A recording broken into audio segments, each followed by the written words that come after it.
Welcome back to Primetime News Special. Welcome to the folks watching on OneSpotMedia.com. Up first this evening, a frantic search is on for a child who was washed away this afternoon during heavy rains in Augusttown, St. Andrew.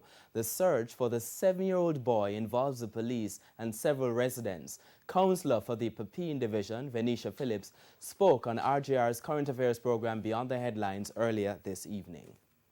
About what time did this happen, based on what you're hearing? A little bit after 3 o'clock, in the 3:30 period. Okay, from your information, what seems to have happened?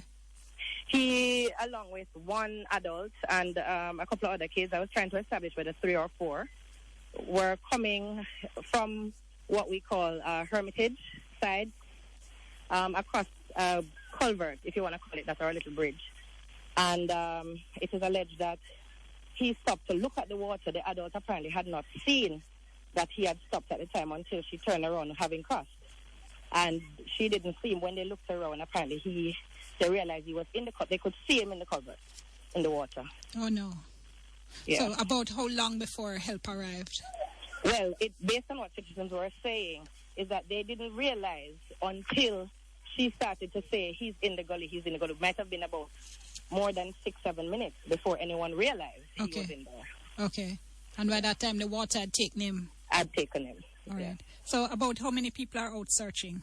Well, I think everyone who is home, you know, people right across Augusttown, because this drain, this gully stretches all the way to African Gardens, and so we have people on that end.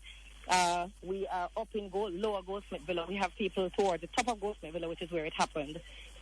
So we are all stretched out across the community.